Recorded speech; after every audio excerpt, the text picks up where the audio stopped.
Cool. Well, I guess everybody kind of gets to know Graham and his beautiful face a little more. So let's talk about what goes into it, because a lot of people think people train hard and stuff like that, but when you're in a sport like running or cross country skiing or like those sports for that matter, like it doesn't come down to like your trick, like what the tricks you can do and stuff. It comes down to, I mean, obviously technique, but like almost solely like based on like physical performance, like how you can perform and how you can push your body. So you have to really, really put a lot of emphasis on training and being in the gym and stuff. So what goes into that for you, man? Yeah. So for example, what goes into that? So today I did a 5-hour ski this morning. Roller ski? Off. Yeah. So we do. Yeah. So for training, we run, we roller ski, we go to the gym, and then because training. Basically, all of our important training is in the summer. Yeah. Like, we're training year-round for this, and then winter is just racing. So, yeah, basically, to put it in a little summary, so basically my last 10 days, I've trained for 50 hours total in the last 10 days, which is a lot. Like, that's a pretty, like, the training peaks and, like, it goes in pyramids, basically. So we just finished, like, a really big chunk of training with, I don't know, 50 hours in 10 days. That averages 5 hours a day. So, like, that's like, imagine going for a 5-hour run every day kind of thing. And we go to the gym twice a week. So, basically, 5 hours of training every day for the past 10 days is what I've been doing. So if I look a little tired, that's why. Yeah, you did. You're pushing through. And then are you working on top of that too right now? Or? Long story short, that's what we do. But, like, what's that, sorry? Are you working on top of that right now or no? Right now, I'm not. No, with shut that down. amount. Yeah. That's just stupid. So yeah, we don't have much time for anything else. But sorry, continue. It's just like wake up, train. Sometimes it's all your hours in the morning. Sometimes it's 2. So you wake up, train, recover for the afternoon, go out again in the afternoon, train come again, back, eat dinner, go to bed, wake up, do it all again, kind of thing. Yeah, you're really living the life of an athlete. Every day. At the level you're at now, what kind of emphasis do you put on technique? Like, do you have to work on your technique and stuff on snow, or is it mostly just, like you said, training in the off season, like for pushing yourself, roller skiing, and like in the gym? Yeah, most of that's all in the off season. But yeah, technique is huge. So yeah, we. But you guys got it dialed from now. Working on that all year. But yeah. And then, so when the snow comes, do you do a lot of on-snow training, or do you mostly just compete and like just stay like healthy for and like in? It's mostly just like maintaining the training, staying healthy, and just trying to race fast. Basically, is what it is. Yeah, because you're traveling so much too. So so I guess not get sick. Yeah, exactly. Especially with everything that's going on now. What does your competition season look like with COVID, or up in there still? No clue. Completely up in the air. Join which the is too bad, but it's completely up in the air. But yeah, no idea yet. Yeah, we had last year. Last year was a good year. Yeah, last year was a sick year. Last year was a great year, but I have no clue what it's gonna shape up to be this year. Did your year get? I think we were talking because for people that don't know, when Graham's back in town, me and Graham go running, and I have to keep up. And I'm home for Thanksgiving, so we'll definitely have to go for a little sick. Jump. Yeah, for sure. Graham pushes me and makes me get my shit together.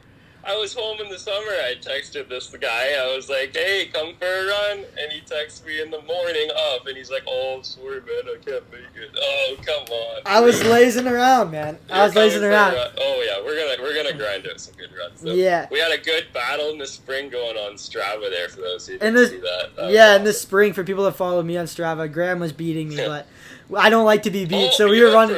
You ran a marathon, man. I think you won.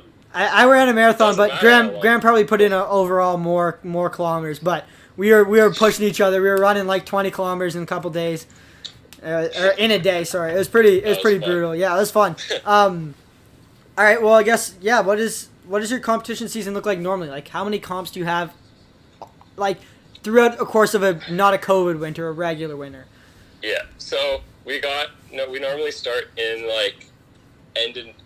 end of November. Yep. Usually like early December is like when the NORAMs start.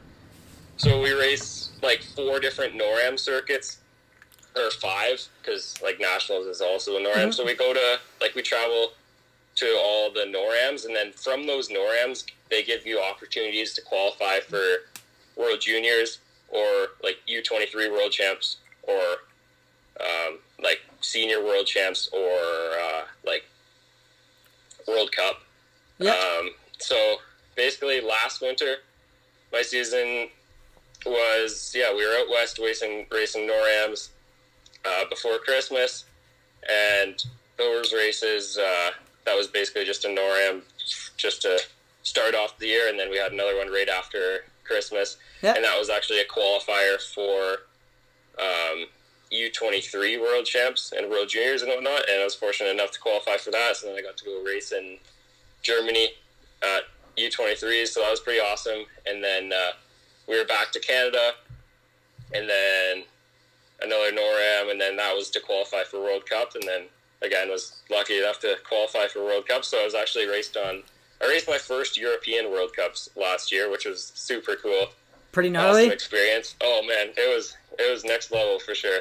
Yeah. But I was stoked to get some World Cup racing in under the belt for sure, and looking forward to that hopefully this year again. So I have a question with that, because it's kind of like so is your front, like, can you pre-qualify for World Cups in cross-country skiing, like if you're like the top athletes, or how does that work? It basically is just like you have to every year win a NORAM, basically. Like there'll be a NORAM, and it'll be like, all right, this NORAM, whoever wins this is going to World Cup. So you can't mess up in one of these one event, and it's not based off it's not like it's the top 3. Yeah, it's not the top 3 in these NORAMs get a spot to the World Cup. It's like whoever wins this specific one. It's like if they have 4 spots to send people to the World Cup, it's like the top 4 people go from the NORAM kind of thing. That's so whack, or so different than what we're used to, because for us it's like all your scores based off of last year, you get a spot. So you would get World Cup spots. Yeah, and there's one spot for that for us. It's just whoever has the most points at the end of the year. Yeah, gets the one spot. But then after that, there's it's just like you got to qualify. But that goes throughout. But that goes throughout all the Canadian team though. Like it's just okay because the whole national team. Yeah. For us, the only way to really get a World Cup spot at NORAM level, if you're competing in NORAMs for downhill or for freestyle skiing, is, I think it's the same with moguls too, but I'm not 100% sure. But you either have to be on the national team, and those guys get to pick who gets World Cup spots based off of the people on their team and basically like how the people have been competing that season. But it's not up to like the athlete of like. If I was like had last year, if I did like really, really good NORAMs but I didn't win the NORAM Cup or I wasn't on the Canadian team, I would have no chance of getting a World Cup spot, which is like very different than this. Because like if you won a NORAM Cup, you'd be getting a World Cup spot, or you'd be it's kind of different, but like it's similar but so different. That's sure. cool. So we have we have the same races. We both have NORAMs. We both have World Cups. And it's just like we all have world champs and stuff, but it's just so different to qualify. Yours is pretty gnarly though, because like you have like this one opportunity almost, like you have one event, and I mean cross country skiing, not as much can go wrong in a run or in a race, or in a race as opposed to a run. But like, dude, people still fall all the time or get tripped up and stuff, and like I've had some bad, easily unfortunate that would ruin your chance of getting a World Cup spot that season. 100%, and it's happened. It happens, but it just is what it is. So what is that feeling like? How do you try to avoid that? Like what can you do to avoid that, or is it just like you just try? You're just mad for a little bit at yourself, and then whatever you kind of get over it. I'm pretty good at that. Like I've got a pretty strong mental brain on me for that kind of stuff. So I like that description. I love it. I'm pretty chill. Yeah, that kind of stuff. It happens. I don't hold too much of a grudge, but it's some people definitely take it better than others for sure.